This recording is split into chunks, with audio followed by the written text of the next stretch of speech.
Jason and Jill Crawford were in a somber mood as the three of them rode silently in his fast-moving car on the way to DFW Airport. Jason's thoughts were, "I tried everything in my power to rekindle my wife's love, but nothing worked. I have a bad feeling about this day." Jill's thoughts were, "Wow, Jason's trips to the branch to solve problems gave me a lot of time to spend with my lover. Yay." Later, the parents said goodbye to their youngest child at the airport. The daughter formally put her arms around both parents' necks and hurried to the line 2 hours before her flight. She received a National Merit Scholarship and attended a denominational college in the East. Standing next to her in line, Jason said to his daughter, "Penny, you have a spare Visa card for emergencies, and the rest of your finances should be in order. Do you think you can cope in this strange country?" "Yes, Mom and Dad, it shouldn't be a problem," the daughter replied as she slowly moved through the line, barely hiding the fact that she was bored and ready to finish saying goodbye. Eventually, the daughter disappeared from sight, and the couple silently walked towards the central parking lot. Jason thought, "How can Jill and I live together now, bumping into each other every day like strangers in our four-room house, or will we actually stick to each other? I've long suspected that she was cheating on me with a teacher on the piano, and if this is so, then perhaps she will gather her courage and end our 22-year-long farce of a loveless marriage." Jill, returning home later, said, "Jason, our youngest leaving home is a milestone in our lives and in our relationship. We both know we haven't been happy together in a long time. I know we've both been trying, especially you, to get back what we had. But this cannot happen. I want a divorce." Her husband was not surprised, since he had long felt that Jill was unhappy, and a year ago he had mentally prepared for this moment. Jason Crawford, in his second career, was a computer systems specialist responsible for keeping insurance company offices in the region connected using high-speed communications. His nightmare was troubleshooting the proprietary software used by both the agents and the sales and accounting staff at each of the 12 branches.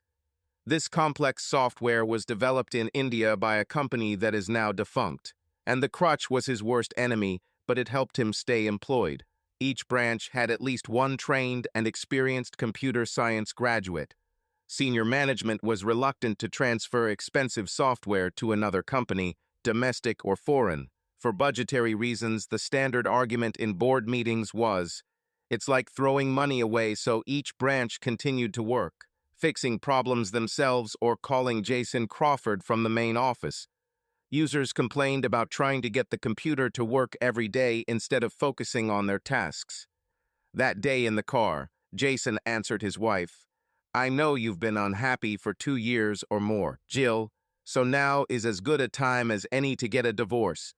How do you propose to do it?"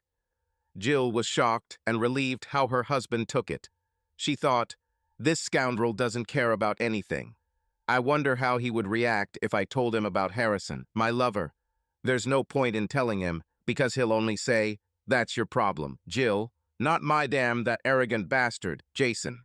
He's always so confident compared to most men.'"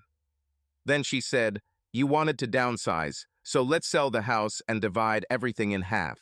Make equal contributions to our children's education, okay?" Jason responded, "That sounds fair to me. I'm traveling to Fort Worth tomorrow morning, and I want to be in our office there by 8 a.m. Have our attorney prepare our motion, and we'll discuss it when I get back late tomorrow." During the day, she replied cynically, "Yes, dear, I'll take care of it, like I always take care of everything else." Jill was an actuary and hoped to soon become a partner in the international firm that employed her. Both spouses had roughly the same amount of money in their 401k accounts, and their combined annual gross income last year exceeded $200,000. The middle-aged woman with large breasts and a thin waist still looked attractive. Her ego demanded that young men in their 20s and 30s compliment her every day, as they always had, so that she could relax. However, only her 23-year-old jazz piano teacher and lover, Rolly Harrison, was able to seduce her immediately after she began taking lessons from him 2 years ago, The teacher came to Crawford's house once or twice a week for lessons. The next morning, Jason woke up to his alarm clock. He sensed and noticed that Jill was not in bed. The technician got ready and grabbed his overnight bag and walked down the stairs.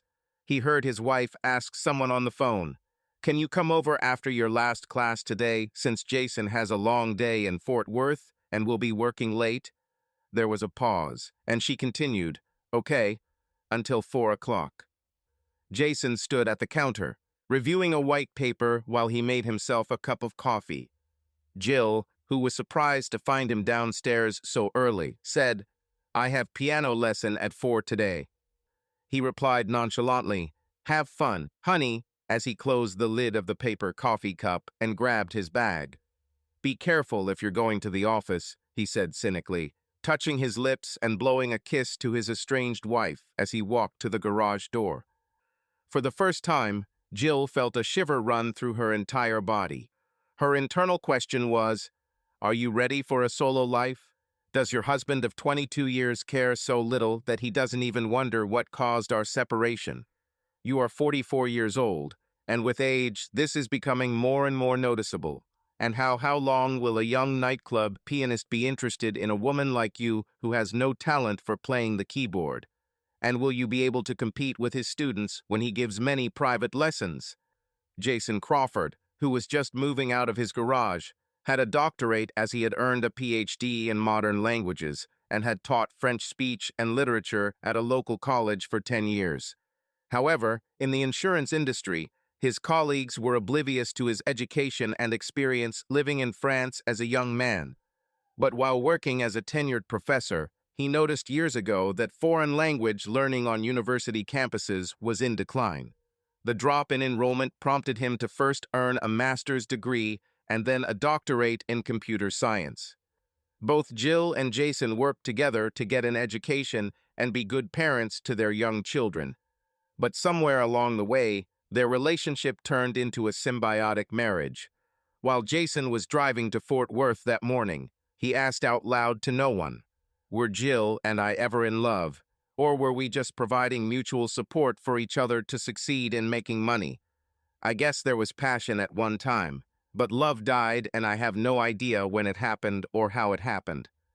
Jason arrived at his insurance company's Fort Worth branch about 10 minutes before 8 a.m.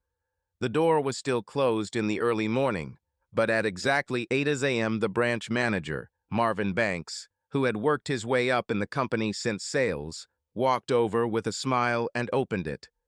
Banks was a capable salesman and loved to shake hands firmly, taking pride in repeating, "Every day is a day up." According to Jason, Marvin wasn't that great at running the store, but he was a great salesman. The agents loved him, and he seemed to enjoy the company of the salespeople. He said, "Today we are honored guests from the main office. Sometimes I think you guys break computers to get your jobs. Come in, come in. I'll put the coffee on right away." Responding to Banks' joke, Jason said, "Marvin, you know I have to destroy computers every week so I can pay for my kids' college with all this overtime. Have pity, okay?" Marvin laughed and said, "Seriously, I suspect our overtime pay is about equal. Pour yourself a cup, and when it's finished, sit down. I have a conference call at 8 a.m. Banks left the break room. Around this time, the IT manager came into the room, rubbing his eyes. Technician Harry Brown said, "Damn, the coffee smells good." He poured himself a cup and sat down, looking at Jason and asked, "Damn, you haven't been here for over 3 months, so what happened?" Jason smiled and told a couple of jokes, then said, "The chief information officer noticed that there were almost no complaints about your proprietary software running on laptops or desktops. She wants me to find out what you're doing here, fix it, document it, recompile it, and distributed it to every site." Harry Brown exploded. "Tell her that if she allowed every place to hire enough technical staff, no one would have any serious problems." Jason said, "Yeah, I'll make a note of that, knowing that writing to my congresswoman and talking to her will yield almost the same result. But so far, your system works more often than not, on workstations and the server. and you're using the same software that our famous CIO outsourced to India for development, just like everyone else. So what's the difference? At that moment, a strikingly beautiful Asian woman entered the room, smiled at the two men, and nodded in greeting, even to the one she did not recognize. She walked over to the tea and coffee machine and, ignoring the two men, poured herself a cup. She then left the room, sipping hot tea. Harry Brown said, "That's the difference. Just left the room, Jason." In this building, when she walks into a room, all of us men first admire her technical ability and then go into seduction mode. Oh, although she is a temp agency worker on a 90-day contract, she immediately started troubleshooting computer problems. Then Marvin Banks brought her to work for me. I, along with half a dozen other men in this building, have been in love with her since she arrived here. Jason, I know you're an old married man, so keep your pants zipped up besides. She's too young for you anyway. Harry, let's go to your office and talk. Once they were there, Jason said, "You and Banks are not authorized to hire technical staff." The it guy grinned condescendingly and replied, "I know that. As far as anyone in Dallas knows, she's just doing typing and files.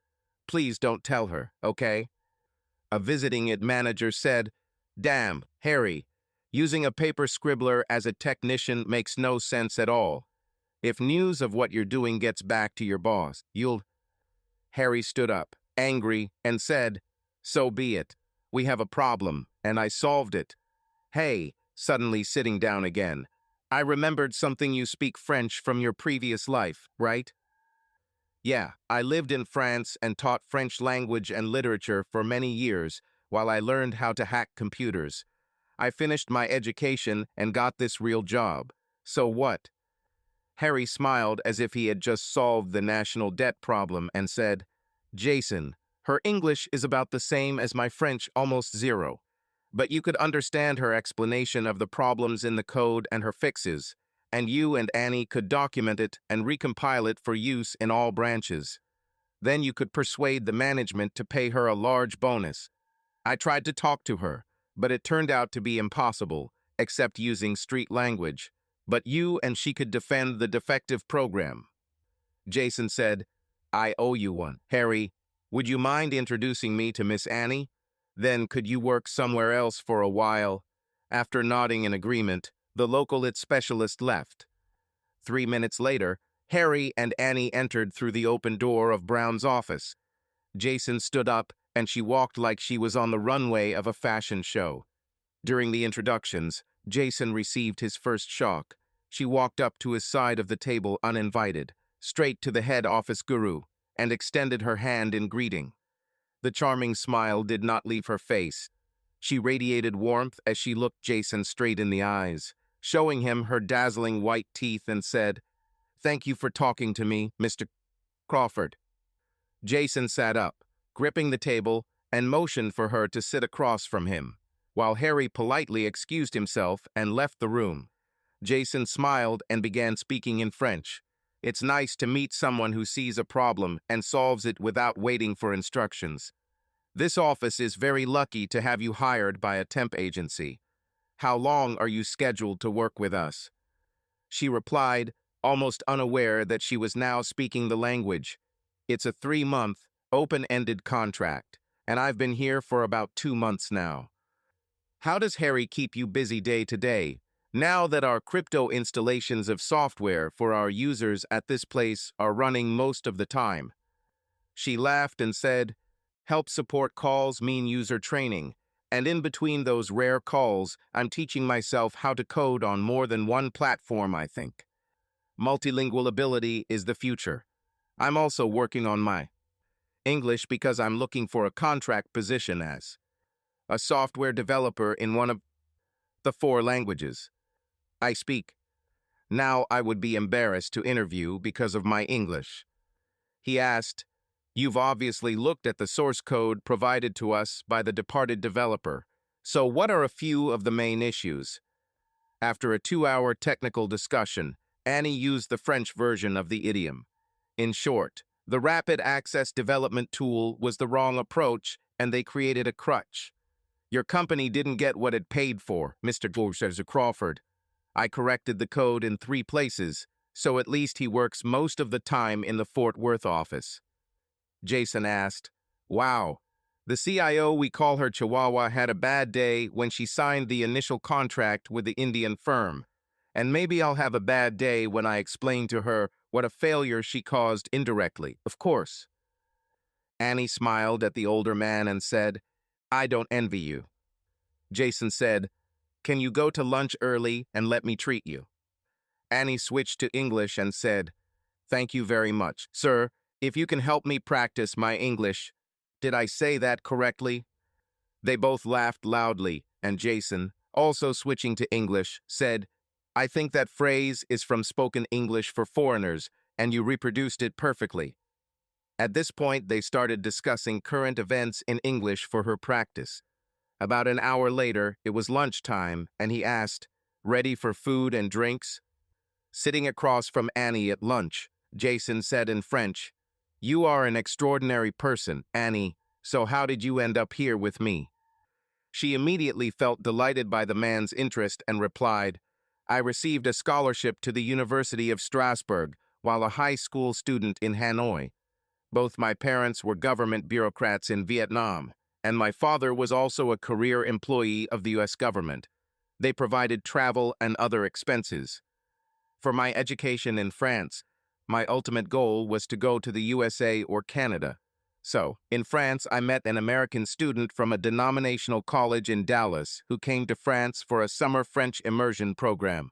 I seduced him, and we got married. How he wanted to take me with him, I was pregnant at the time. Jason said, He must have gotten his way if you're here. Please continue.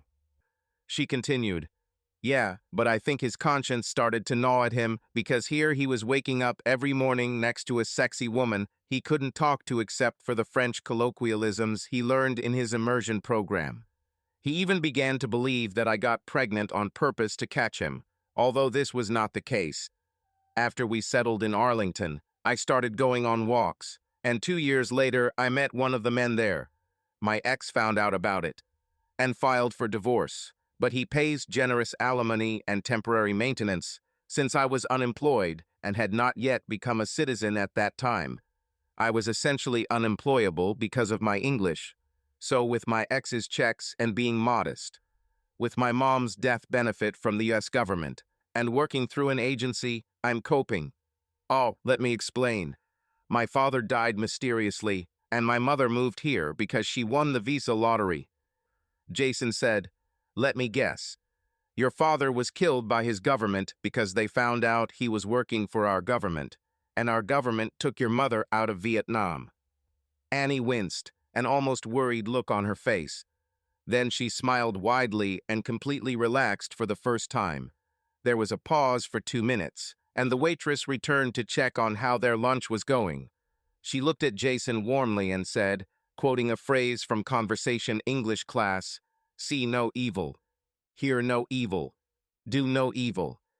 Switching back to French, she continued, You have more insight than the standard technician. I'm impressed. You have no idea how nice it is to befriend a man who understands complexity to its core, both technical and social. Really? Jason suddenly felt an uncomfortable urge to hug this late-20s woman and said, I'm different from most men in that I have a background in both the humanities and engineering, so my perspective is different. But it's late, and I need to take you back. To the office. Where do you live, Annie? I drive 17 miles each way from Arlington every day because my ex got a job there to go to grad school. Jason asked, Would you mind driving into downtown Dallas if I could arrange it with the CIO? It's about the same distance, and you could drive or take the light rail to our office. Annie thought, I haven't had any experience meeting interesting people in North America until now. But here's finally an exception. Jason is old and not very attractive, but he could help my career and become my fascinating companion. He could also become another male influence for my 5-year-old to spend time with me. I know my mom will be delighted with him because she likes determined, goal-oriented men. She smiled widely and said, Say the word, Mr. regional guru, and I will appear in your office next Monday. After Jason brought Annie back to the branch and kept his manners by talking about working with both Harry Brown and Marvin Banks, he headed back to Dallas in the light afternoon traffic. There, he went directly to his office. At 4:00 p.m., Jason was sitting across the table from CIO Chihuahua. The most embarrassing thing for Nancy Parks was that Jason, the man who now worked for her, had taught French 101 in her youth. Parks repeatedly dumped it because she just couldn't agree on a French verb. In those days, the little lady was widely known on campus as a sorority girl. She later changed her major to information systems and became a professional user of common office computer applications. She had a husband whom she never invited to corporate events and was working her way up from accounting clerk to executive level. She was small, spoke like a sailor, and the rumors around the office were that she had risen through the ranks thanks to her legs, wide and wisely spaced, and still beautiful. She strategically avoided taking responsibility for making costly mistakes, at least among the men who mattered around her on the top floor. Jason neither knew nor cared whether it was true or rumor, but he and everyone else was painfully aware that she was the wrong person for the job she was trying to do. Therefore, he and Nancy had an outwardly friendly relationship, although both were internally seething with disappointment in each other, since it was obvious that she would be his boss during his employment. Jason and Nancy discussed the details of his findings in Fort Worth for an hour, and then he said, "The comprehensive solution to our unstable software problem, I argue, Nancy, is to extend this Enyo's contract for another 90 days, but as a contract programmer, not an administrative clerk. The salary increase will motivate her, and since we both speak her native language, she will be able and willing to fix the errors while I document the server and workstation applications. After that, it will become a professional software, a level that we can all be proud of, including your colleagues here on the top floor." Nancy was initially suspicious of Jason's motives, but then asked, "How long have you known this Vietnamese lady, Mr. Crawford?" He looked at his watch and replied, "It's been about 4 hours or so since I met her. Marvin Banks hired her as a clerk, but when she started troubleshooting workstations, he transferred her to Harry Brown, where she has been working for 2 months. Nancy, I'm willing to risk my career on the ability of the two of us to turn proprietary software into a professional-grade application that we can all use without fear of our computers stopping working." The CIO thought, "God, what an exciting idea, and this idiot can do it." She said, "Wait a minute, Mr. Crawford." She brought up the spreadsheet on her screen and stared at it for a few minutes, taking notes, and said, "Okay, Jason, you and—" She paused, looking at Annie's name again, and continued, "Miss Enjo has 90 days to implement. This is the miracle you are talking about. I will ask Marvin Banks to extend and renew her contract for 90 days and turn her over to us." Jason quickly left her office, half afraid that the distracted lady might change her mind. At 4:15 p.m., Jill Crawford sat on the piano bench, mutilating a piece of music she had started learning a few weeks ago. Noted North Texas State University music alumnus and keyboardist Raleigh Harrison winced at her distortion of the music he wrote during his college days. He thought, "This is the price for sex in the real world. It kills my creation." He interrupted her and said, "Remember to use your pinky, honey, when you reach for C sharp." Jill slid off the piano and knelt between his legs. She smiled warmly and said, "I'm not really in the mood for a lesson, Harrison, but I asked Jason for a divorce yesterday, and he agreed, just like that. Isn't that good news?" Harrison's first thought was, "Damn, $5,000 a year for lessons from this bitch has gone. Or should I keep her on the hook while she pays me for mythical lessons? It's no use teaching her to play. Face it, Grammy nominee, you need to find another wealthy student who can find a C major." By then he was feeling the urge, and they both stood up to head to Jill and Jason's guest bedroom. By the time they closed the door behind them, turned on the music on the tape recorder, and undressed, their passion had already reached its peak. The husband entered the house through the garage, not noticing the loud music outside the guest bedroom door.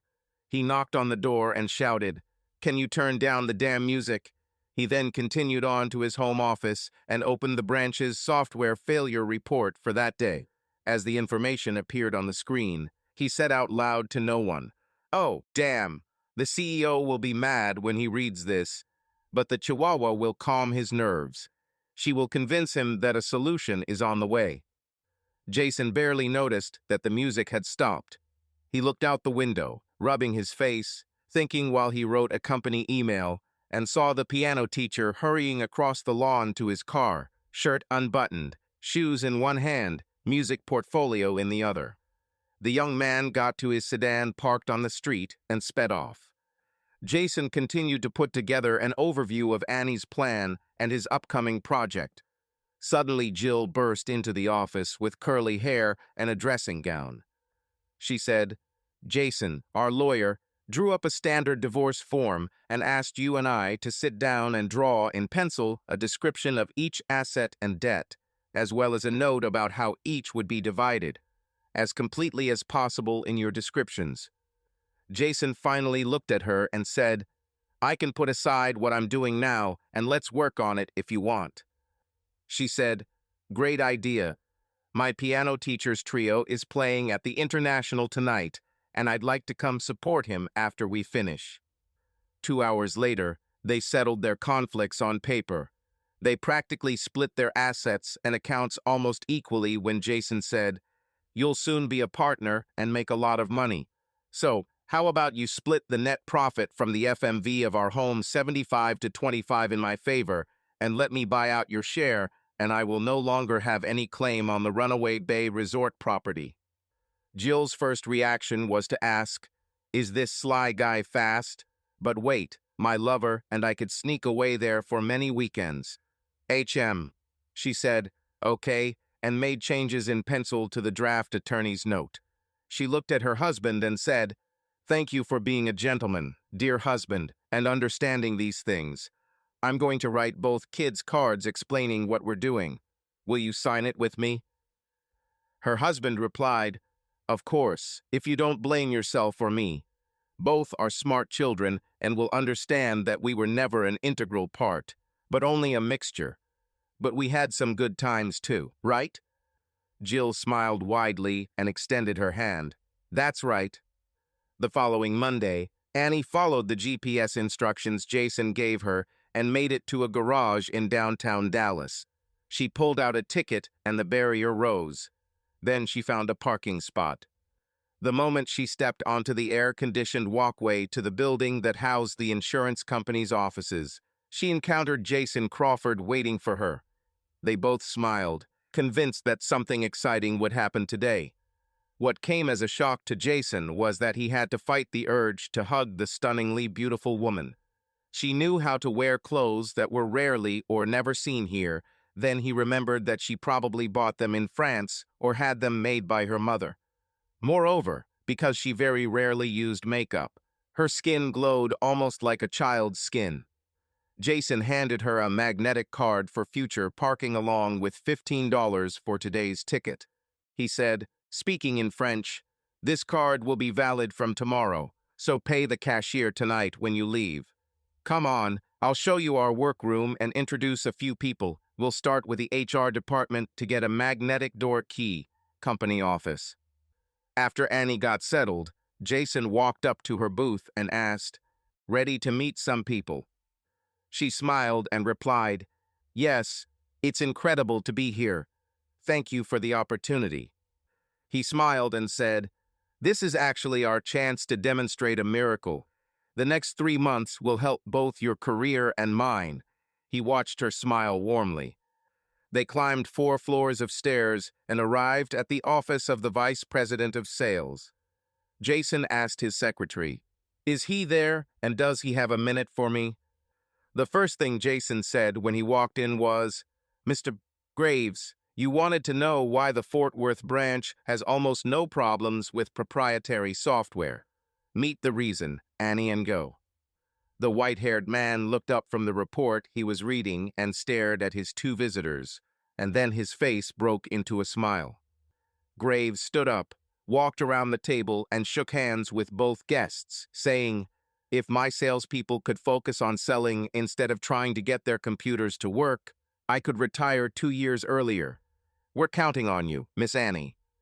Enyo, based on the glowing reviews I've heard from Marvin Banks, and welcome to the team. The last office they visited was that of Chihuahua, Nancy Parks. She didn't get up when they entered, but stared at the beautiful visitor and asked herself the question, how long will it be before Crawford starts sleeping with her? I wonder. Parks put on a fake smile and, moving only her eyes to look at her guest, said, "We look forward to you spreading your Fort Worth wander throughout the company, Miss Ngo." Annie responded in rudimentary English, "Thank you for the chance to prove yourself with the help of Mr. Crawford." Later, Jason and Annie went to lunch, and while eating, he introduced her to several colleagues. The afternoon flew by as both were now working in the small conference room planning their project. Sometimes employees looked in the door with a surprised look because they heard them speaking French. Later, it was already about 18:00, and the day passed unnoticed for both. In fact, neither of them wanted to finish the job as they really enjoyed each other's company. Jason said, "Traffic gets quieter after 6:30 p.m. Annie, let's finish after we've mapped that stage, okay?" The next day, Jill Crawford took the day off from work and visited her lawyer's office first. Bart Masters, their regular lawyer, couldn't see her because of the paperwork, so his young protege, who had gotten his bar a year ago, came to her. Anthony Baker met Jill when he was preparing the Crawford's will. "Hello, Miss Crawford. Your lawyer is interviewing someone and has asked me to review your proposed division of property that will be part of your and your husband's resolution." They sat at a small conference table, and he went over each item while Jill sat next to him and described everything verbally, and Anthony took notes. He put down his pen and turned to Jill, embarrassed but with a big smile on his face. Beads of sweat appeared on his forehead as he asked, "Can I take you to dinner tonight? My workday is full." Jill thought, Harrison is performing in Austin, so why not?" she said. "Anthony, for obvious reasons you can't pick me up at home, so why don't I pick you up?" The young lawyer said, "Wow, Santa Claus is back in business. Here's my address and phone number. So how about 7:00 p.m.? Jill asked herself an internal question.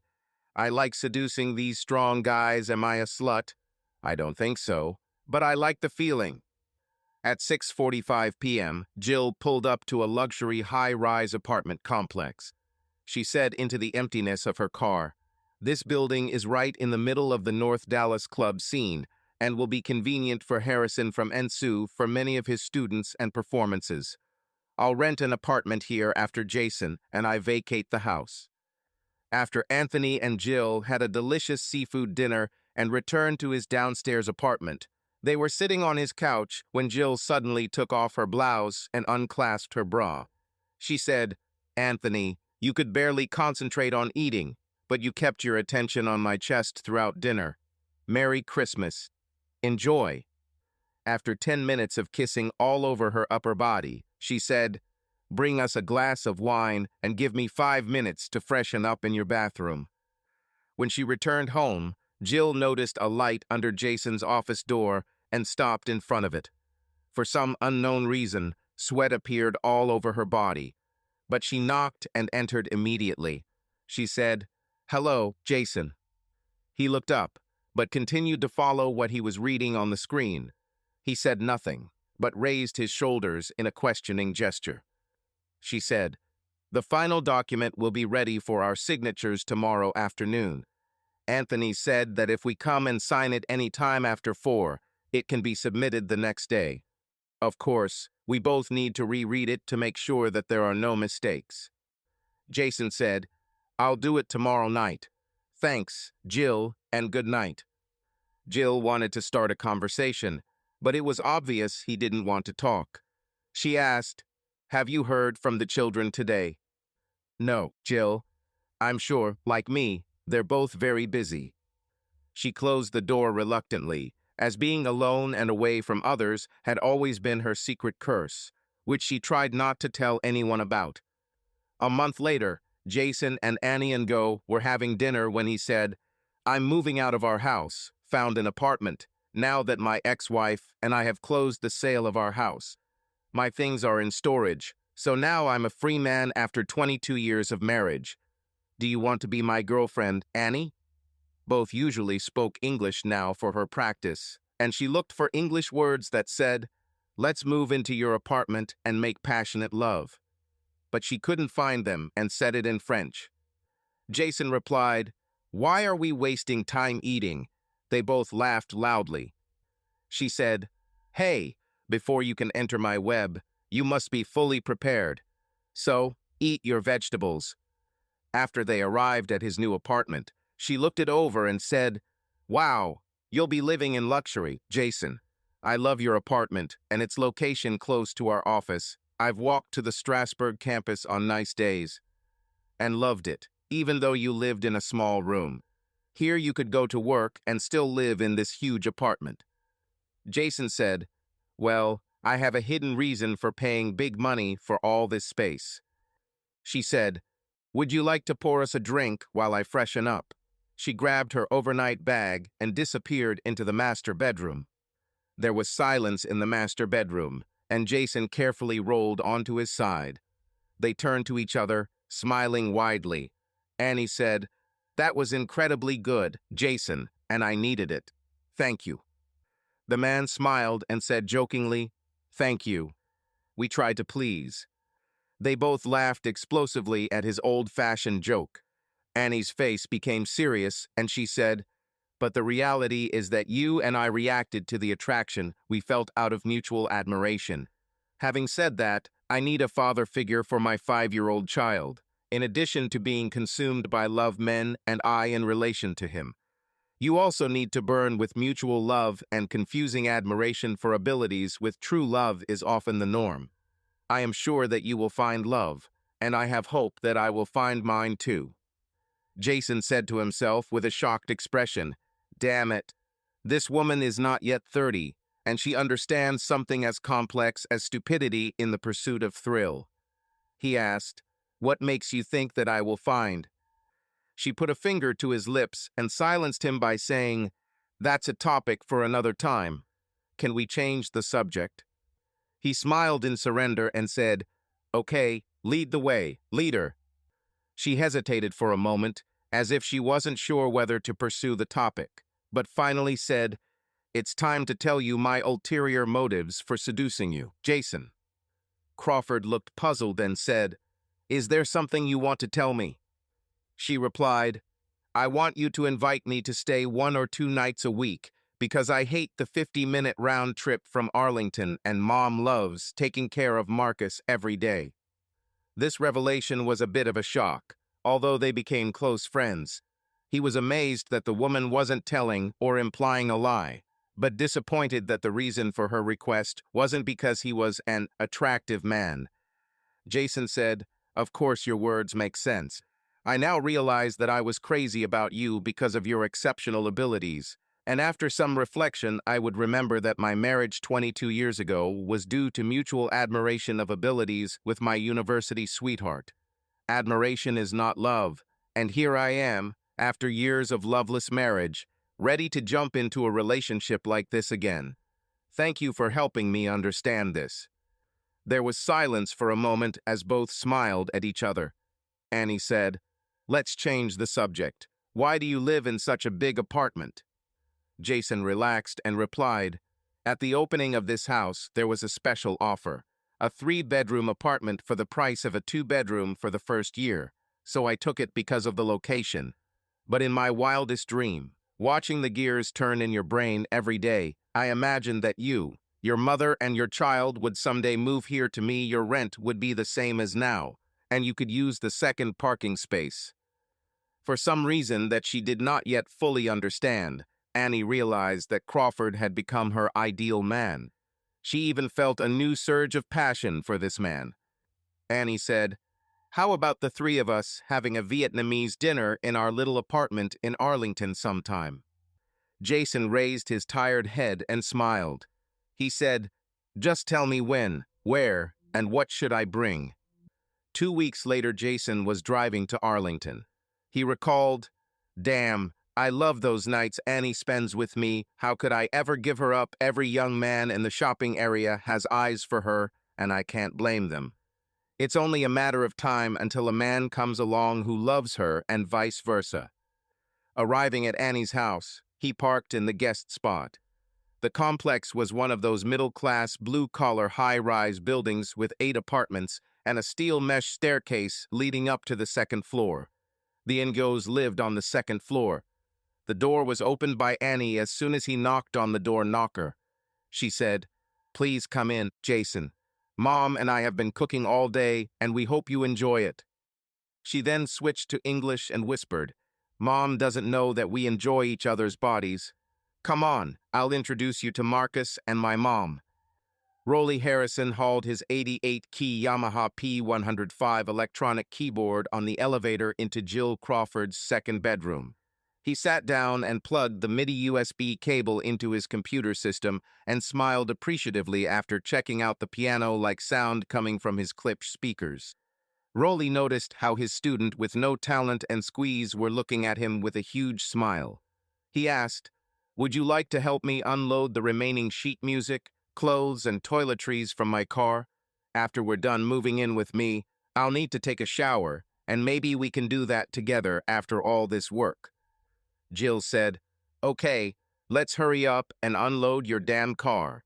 Then I'll go to the manager's office to see if I can get you a permanent parking spot." Later in the shower, Jill stood next to him. She said, "Rolly, I know we're not mutually exclusive, but please agree that you won't bring lovers to my house, okay?" He replied, "You are so good that I don't need another woman." She giggled and replied, "Yeah, I really keep you dry, don't I? But I hope that you will not respond to the advances of one of the young keyboard players who follow you from concert to concert." With that, she dropped to her knees as Harrison said, "Let's move to your bed and make love, because I want to work on new material with my bassist and drummer before the show tonight and have to leave soon." He continued as they dry themselves off, "This hotel is giving us a rehearsal room, so we need to finish, but I'll make it up to you later." When the musician left, she struggled to her feet. Jill looked at her watch and remembered that she had dinner with Anthony that evening. He said, "I'm something of a foodie. Italian food is my specialty. Jill, would you like to walk over to my house and join me for dinner tonight?" she thought. "God, I need high-calorie food." At dinner, Jill said, "Wow, you are an excellent cook. This fish looks like it came from a high-end restaurant.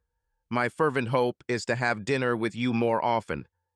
Anthony suddenly and unusually confidently said, "Keep doing what you're doing, and I'll be your kitchen slave, not to mention your love slave." She said, "I need to talk to you about this because I'm going through a divorce now, and the new Jill won't lie or have secrets." The man replied jokingly, "It's a good thing you didn't study to be a lawyer, ha. Otherwise you wouldn't be able to make a living." Jill smiled and said, "Seriously, my partner moved in with me this morning.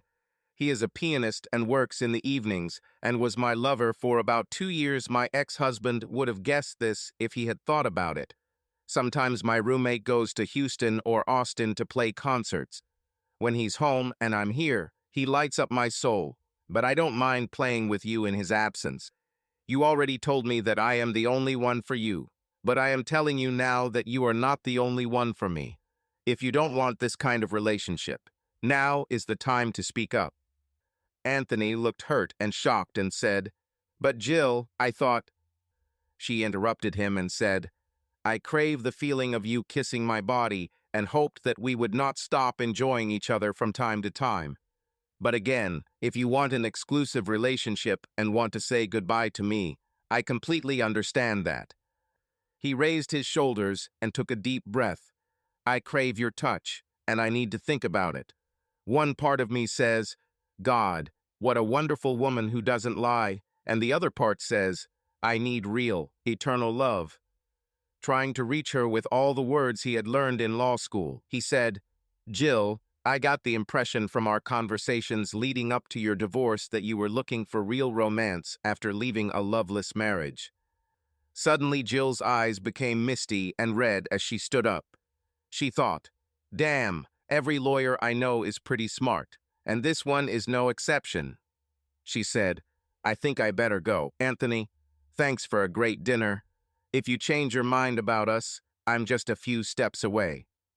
Jill sat down at her computer and connected to her employer's VPN for a pension project for a company client. The problem the actuary was trying to solve was to offer the client a quarterly funding amount so that they could pay current and future retirees their stated and promised pensions. Two problems were that she doubted the firm was profitable enough to fund a retirement account every quarter. Additionally, analysts like Jill have previously concluded that retirees will be defrauded by the current rate without yield and ZERP, which is all but guaranteed for many retirees. This result will happen, of course, unless they get help from taxpayers. Jill felt a sense of darkness in her soul as she had just finished typing the cover letter for the spreadsheet for CIO approval when she was interrupted by a knock on the door. She was momentarily distracted from reality by fantasy as she walked to the door and peered through the peephole to see Anthony standing outside. She opened the door wearing only panties. Anthony looked at her with the sad look of a killed dog, looking lustfully at her huge breasts, and asked, "Can I come in, Jill?" Annie and Go and Jason Crawford stood at the open door of an Arlington apartment. When Annie's mom came out of the kitchen, she amazed Jason by how much she looked like Annie. The smiling mom was slightly taller and showed subtle signs of aging on her face and arms. She dyed her hair a shiny black color so that not a single gray strand was ever visible to others. Jason wondered, "Annie's mom hasn't gotten fatter over the years, but she must be my age or older. How is that possible?" The mother was holding the hand of a child who barely looked Asian and was looking at Jason with a puzzled look. Annie said, "Jason, meet my mom, Helen and Go, and my son, Marcus Thompson." Pointing to Jason, she continued, "Mom and Marcus, this gentleman is my close friend and boss, Jason Crawford, and will be for another 2 months or more. When I'm not home from work, I stay in one of the 2 extra bedrooms in his spacious North Dallas apartment." The former French professor looked at Helen, amazed by the sight of his mistress's mother, but could not say anything while the handshake was taking place. Jason's thoughts were, "Oh my God, I might fall in love with this woman. I think so." Helen said, "Welcome to our home, Jason. Annie told me so much about you that I believed I already knew you." Jason said, "I will make it a goal to get to know you at least as well as you got to know me through Annie." He then knelt down and extended his hand to her grandson. "Hi, Marcus. I hope the 2 of us fall in love. I think your mom is the best." The 5-year-old boy responded in perfect French, "You are the first lover my mother introduced me to, so you must be special. I don't think we'll have any problems loving each other. Native English speaker." The young man shocked Jason, and as he stood up, he thought, 5 years. On the adjacent walls of their tiny living room hung 2 giant original paintings, one of which depicted the back of a young girl with only a veil covering her buttocks as she stood in front of a waterfall. Jason walked up to the painting, stunned by the tingling effect it had on him, and said, "I love this painting oil on canvas, right?" Helen replied, "Yes. I drew Annie drying herself in front of this waterfall. We swam in the waterfall's catchment area, and she was my living subject. I did this when she was about 12 years old." Neither Helen nor Jason realized that they were very close to each other. The lump in Jason's throat wouldn't go away as he kept sneaking glances at Annie's mom. Jason's first thought was, "What's going on here?" He then looked at Annie, who had a serene, "This is just what I thought could happen look." Annie thought, "These 2 are stuck on each other because their personalities are completely similar, and the only similarity between me and Jason is that we are both techies. Why am I not surprised? It is fantastic. It seems obvious that I am history. For Jason, his romantic interest is now focused on his mom, although he doesn't know it yet. At the same time, my mother was petrified with fear that this man would decide to become my lover and run away from her life. Stop yearning for my body, then this will be confirmation that he is stuck with Mom. Do it, Annie. There was silence for a moment, and Annie continued. Mom is the president of the Mid-City Artists Association. Trying to carry on a conversation while the two 40-year-olds looked at each other, she continued. Marcus spends alternating weekends with his father and is already fluent in French and English at preschool. Finally, Helen swallowed nervously and said, after you've freshened up, go into the kitchen and choose a small portion of each of the 8 dishes to see what you like and what you don't. We will sit at this table and eat. Jason found 5 of the dishes tasty and 2 of the 5 very tasty. Helen gave him the Vietnamese name of each dish and said, this dish doesn't have an English name, but you can order it in a restaurant by the main ingredient. During dinner, the conversation was casual and often included Marcus, whose presence of mind for a 5-year-old continued to amaze Jason. Mr. Crawford had to force himself not to look at Helen and go, and he felt, it's hard for her to take her eyes off me, too. After a very pleasant evening of conversation, dinner, and 2 glasses of wine, the 3 walked Jason to the front door to say goodnight. Jason said through the open front door, I'd like to treat you 3 to dinner next weekend if you tell me what you'd really like to eat. I'll order this since I don't know how to cook. What do you say? Annie replied, yes, we accept. Just serve what you and I eat for lunch. That's fine. But, Jason, next weekend's visit will be without Marcus. If it's acceptable, Mom could take the light rail to Dallas, and we could pick her up in front of our office. What do you say, Mr. Piso Crawford? Jill suddenly woke up to the sound of a piano, alternating between tinkling and melodious sounds. Rolly came home and calmed down by playing at a very low volume. However, the sound woke up Jill, who was sleeping restlessly in the MBR. Harrison's thoughts, as he gently fingered the keys, trying to calm himself, were, I can't stand Jill Crawford, my incompetent landlady, especially after meeting my new wife, in her early 20s, with a child, who was out with friends tonight. The woman is beautiful, receives monthly child support, plus her ex pays her mortgage, and has many friends. How can I find myself in the grip of an aging calculator? But wait, Rolly, that's life, and my problem can be solved. At about the same time, he heard the door open and Jill came up to him and started rubbing his shoulders. Rolly smiled and said, that's nice. Jill replied, I bet if you went upstairs you'd feel even better. Rolly smiled as he began to turn off his equipment. He then hugged her and said, what a powerful ad campaign, and took her to MBR. She loved standing on his huge legs as he walked her backwards. Jill's mind went into a loop, enjoying the sensations but suffering from bad feelings about her project at work that still haunted her. She continued to look for suitable, optimistic answers to the client's questions, but did not find them. She had experience in this state before that damn Rolly eased her mind, but alas, nothing changed at that moment.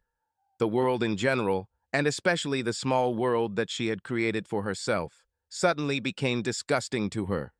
And she even had a eureka moment when she thought, I feel worse in my life than in a loveless marriage. Where did I go wrong? I thought that someone with an ick as high as mine would never be faced with a moral dilemma like mine. Friday was an unusually warm day with lazy clouds drifting over western Dallas. Jason and Annie left work early and went downstairs to relax with an ice-cold drink in the shade of the trees until it was time to pick up Annie's mom, Helen. They were discussing work about a user group testing changes made to proprietary software on a test server and workstations. Annie said, only 6 code changes have been required or requested in the past week, so we're getting close to completion. Jason. The middle-aged liberal artsy turned techie smiled and said, I've been so busy with other things that I've fallen behind on the paperwork, but I'll catch up with you. She said, I'm telling you this because I have 2 interviews for local jobs next week. I also had a telephone conversation with a firm in Houston. I will not terminate my contract until we complete our project. You know, maybe Chihuahua will throw me a bone. Do you think there's a chance of that? Jason replied, well, the test team leader gets along well with the CIO, and these ladies spend a lot of evenings having fun with the men on the top floor. I know the test team leader wrote to me in admiration when she inserted a JPG into the form and was surprised that it worked. An error-free application form appeared immediately after we uploaded our new revision to the test server. Chihuahua is also impressed that test users are very supportive of the changes to the software and the work we've done.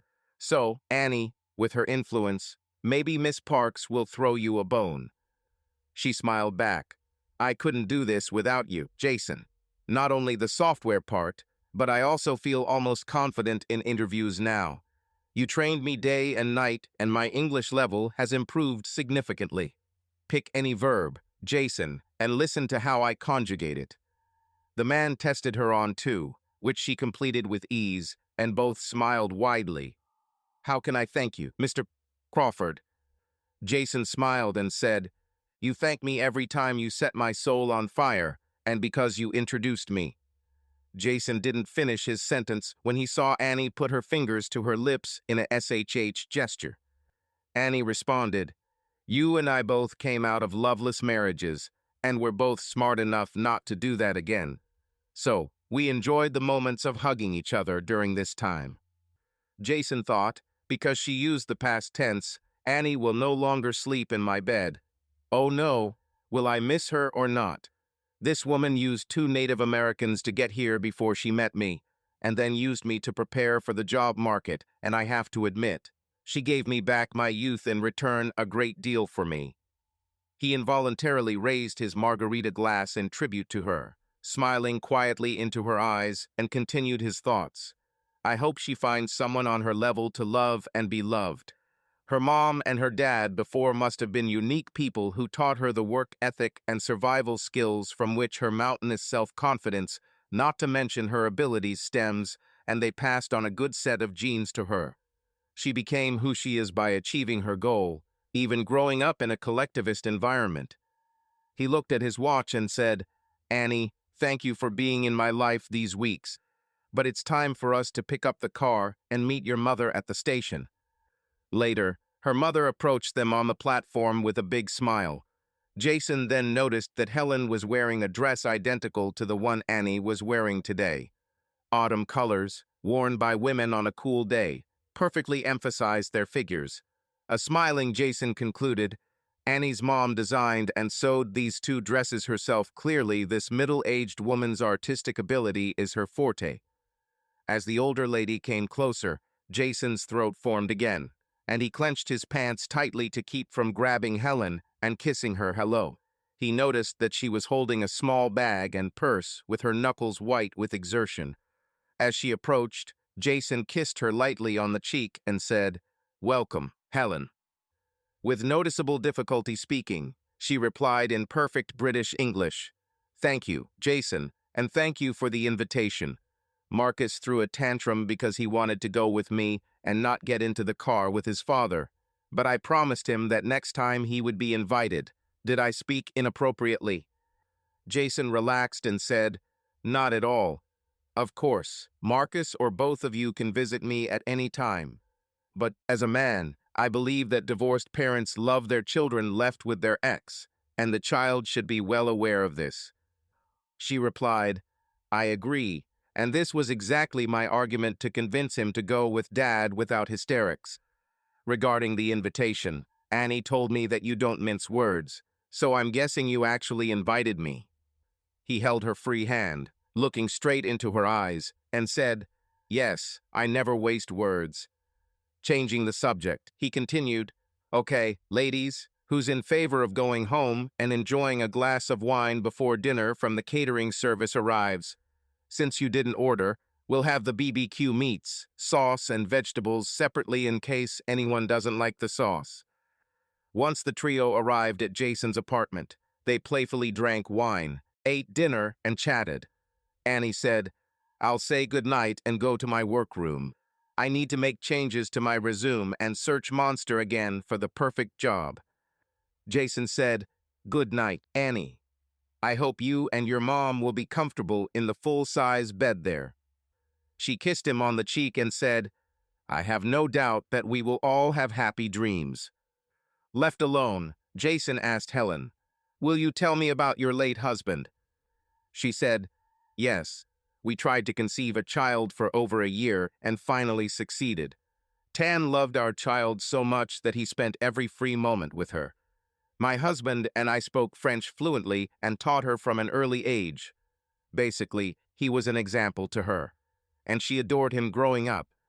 Annie passed her exams to enter the University of Strasbourg and said goodbye to her father and me with tears. She received a full scholarship, but we sent her a little extra money every month. Jason asked, Tell me about her father's death. She replied, No, it's better to leave this in the past. I can say that it was death from arsenic oxide, and within a week the French embassy paid my expenses for a flight to Strasbourg, at the expense of the American embassy, so that I could join Annie. And I never returned to my homeland. Jason squeezed her hand and said, Say no more, Helen. I can figure out the rest myself. Just glad you're here with me now. She smiled warmly and said, Oh, thank you. Jason, you should know that I most often feel relaxed and self-sufficient.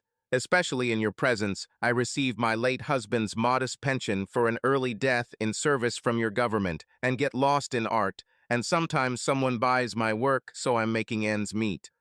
In this sense, I am different from Annie. She is ready to do anything for success, and I just want to live and enjoy art. I also love taking care of my grandson. He means the world to me, and the Asian part of his appearance reminds me a lot of my late husband. I am confident that Marcus will be as great a person as his grandfather, and Joe was if he wants to. After 15 minutes of talking about local politics, he said, It's late, Helen, so let me say good night, and we'll continue this in the morning, okay? The bedroom you share with Annie doubles as her workroom and has an attached room. Bath. I'm looking forward to the three of us or two of us arriving tomorrow morning. For example, I had never been to Dallas' most famous landmark, the School Book Depository, a building that is now a museum. Do you want to go? She exclaimed like a child, just as Annie would express joy. I've wanted to do this since elementary school. Let's do it, please. The next morning, the trio took a walking tour of the settlement's first log cabin and then to the Texas School Book Depository building. Afterwards, Helen said, At school, we were taught to rejoice in tragedy, but at home, we mourned it every year. The trio sat under the same shady tree finishing lunch, where Annie and Jason were waiting for Helen on Friday. Then Annie's cell phone rang. Annie looked at the caller and asked her companions to excuse her, and then, putting on speakerphone, answered in English. Yes, Richard. They all heard, I want to go fishing with friends and spend the night on a lake east of Dallas. Marcus won't be welcome here, so can I bring him home early? She put the phone on hold and looked at Jason, who just shook his head and smiled. Fine with me. She then said, Just drop him and his car seat off at an apartment building near downtown Dallas at this address on the road to the lake. Pack him a change of clothes and pajamas. Later, when they returned to Jason's apartment, there was a knock on the door. Marcus rushed forward and walked right up to the man who he assumed was his mom's new boyfriend. Jason, who was sitting at his computer, stood up, picked it up and said, Hey, Marcus, I am so glad to see you. The guy suddenly stopped all movements and looked straight at the man holding him. He said, You're glad to see me, aren't you, Mr. Crawford? Jason was shocked by the level of his speech, smiled widely, laid the child down and said, Yes, I mean everything I say to you or anyone else. Marcus smiled widely. Jill Crawford went to a meeting called by the managing partner of her firm. She immediately felt a sense of anxiety and fear when she entered the spacious office and found two other actuaries whom she knew casually. The elder said, "Thank you for coming, ladies and gentlemen. We must find ways to save as the ZERP zero interest rate and financial bubble have wiped out bond fund returns and hit our retirement plan pipeline. Our life, property, and casualty insurance specialists require no additional staff. So to achieve the savings needed, the firm will offer you, ladies and gentlemen, either a severance package equal to 6 months' salary today, or you can choose to work for up to 6 months while you look for another job. Of course, if you resign, we will pay a prorated portion of your severance pay. I will also provide each of you with a letter of recommendation if you wish, since you have proven your competence as an actuary. The board of directors and I appreciate your service over the years, but what happens in this office is a common occurrence. Grimes from HR has details for each of you, and you can meet with her tomorrow if you're ready to make a choice." She stood up, signaling that the meeting was over. Jill went home in a daze and very depressed about her future. She kept remembering her late silver-haired mother's teachings about the wages of sin. She wondered to herself, "Is God punishing me?" She didn't even remember driving when she pulled into her apartment's parking space. She noticed that Rolly Harrison's car was parked in its place, and immediately felt the excitement of a meeting that would put aside the heavy reality that was weighing on her, at least for a short time. She walked into her quiet apartment and then walked over, pressing her ear to Rolly's bedroom door. There were none of the piano sounds she was used to hearing when he composed or taught. But she waited, and then heard a young female voice say, "Oh, Rolly." Jill threw open the bedroom door and squealed. "Damn it, Rolly. The ground rules you agreed upon were that you would not bring your mistresses to my apartment." Rolly pulled on his pants, zipped up, reached for a stack of sheet music on the stand, and said, "Jill, don't be so provincial. Be reasonable." Jill screamed, "Reasonable? You are an unprincipled asshole. My apartment stinks." Jill slammed the bedroom door, walked down the hallway, and crashed into a chair at the dining table. Her introspective thoughts ran wild. "I would like to talk to my mother. Maybe I'll go to hell for this. What have I done to my husband and my marriage, not to mention my children? When and why did I stop loving my husband? Jill, you're crazy and need help, but no one can help. What are you going to do 6 months after you're unemployed?" She suddenly sat up and said to herself, "I know what I will do. I will get Anthony to move in with me, and I will do it so that he will do his best to support me. I need to maintain a small waist and large breasts, and he will happily become my slave. Everything will be fine, Jill." Then another inner voice said, "This puts your problem aside for a moment, and then what? You are about to turn 45 and the wrinkles on your face are becoming pronounced." She slammed her fist on the table. Life was so cruel to her. Over the next 2 weeks, Rolly persuaded Jill to let him stay with her a little longer while he got back on his feet. Jill later said to Anthony, "How would you like to break your lease and move in with me?" He replied, "You mean sleeping on the couch listening to you and this musician play?" "Yes, Anthony, if you did that, it would be a perfect world for me. You could still enjoy my body as much as you want." The young lawyer was shaking with anger when he suddenly stood up to find his clothes and said, "Go to hell," and abruptly left the apartment, slamming the door. Her embarrassment, pain, and shame at that moment were the most intense in her entire life. A month later, during which time Anthony had not returned to Jill's apartment, she was struck by a harsh reality. "You will soon be unemployed, and there will be no one to pay your bills." Later, she sat with Rolly while he enjoyed the dinner she had prepared. She said, "My job ends in 5 months. Severance pay started a month ago. For the past month, I've been throwing out my resumes like confetti with 0 responses. I'm worried about my future." Rolly looked at her, chewing a mouthful of steak. The look on his face was, "Why bother me with your problems?" And he said, "Well, Jill, I'm sorry to hear that. I was going to pay you the balance of what I owe on last month's rent on a Sunday, but my week's gig ended after 3 nights. and we often played to an empty club. So this whole thing is hard. The next week, Jill came home to find that Rolly had moved out with a month's rent unpaid while she was working in Houston. His 2 keys lay on the dining room table. There was no farewell note. The Chihuahua walked into Annie and Jason's workroom with a smile. Annie was working on her resume alone. The CIO said, "My team and I want to buy you lunch today. Annie, are you ready?" Annie smiled and said, "Great, thank you." At one point during lunch, the chief information officer stood up and said, "Annie, every site reports no errors when using your modified proprietary software. The board and management thank you, and I thank you. I even managed to negotiate a small check for you from the CEO, and I swear alligators were flying when he approved it." There was laughter around the table. She handed her the check as the ladies and gentlemen laughed and applauded Annie and the chief information officer's joke. After work, Jason flew in from Oklahoma City later that day and parked in his reserved spot. He then noticed Annie's car in its usual numbered spot. He smiled and quickly headed to his apartment. Helen, Annie, and Marcus stood at the door with smiles. The temporary worker said, "Surprise, Jason, I got this nice bonus from Chihuahua today, and thanks to you, I'm treating us to dinner tonight."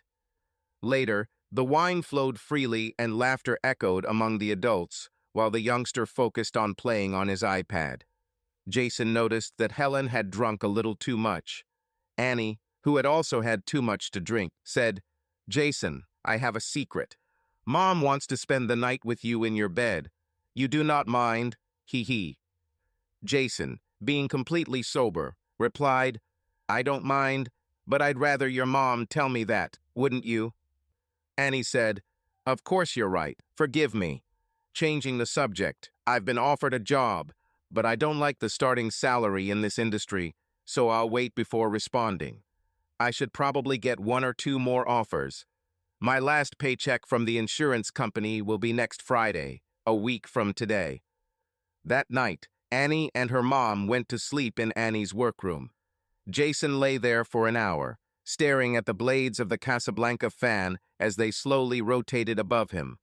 He found himself unable to sleep as he tried to sort out his feelings. Do I love this woman, or do I simply admire her daughter's extraordinary abilities and transfer them to her mother? The next morning, everyone apologized for yesterday's drunkenness, but no one spoke about Annie's careless statement. On Saturday, the 4 played card games again. Jason was amazed at how advanced the 5-year-old was at games of chance and even games that required skill. He thought, "Wow, these people are part of my life now." Everyone went to bed after watching a 40s movie, and once again Jason was staring at the ceiling. He suddenly stood up and went to Annie's room, knocking on the door. Annie opened the door and stepped back, allowing Jason to enter freely. The middle-aged man walked up to the bed where Helen lay and smiled at her as she smiled back. He asked, "Would you like to sleep in my bed, Helen?" Helen smiled as she took his outstretched hand to help her up. The 2 40-year-olds walked into Jason's bedroom holding hands while Annie continued learning how to program in Swift. Annie accepted a job north of Dallas, and Jason helped her and Marcus move from Arlington to an apartment in McKinney, and also helped her mom move into his apartment. Both he and Helen became each other's significant others, and he even added her to his health insurance in time. Helen turned the second bedroom into an art studio, much to Jason's delight. Jill was unable to find work as an actuary, but took a job as a financial analyst at a significantly lower salary when her job ended. She enjoyed the company and love of some young men for a short time, but less and less as the pages of her calendar came off. She often looked at old family photographs. Subscribe to our channel so that your second chaff doesn't cheat on you, and go ahead and listen to the next story, because this story is nothing compared to the next one. If you're under 18, don't even think about listening to the next one.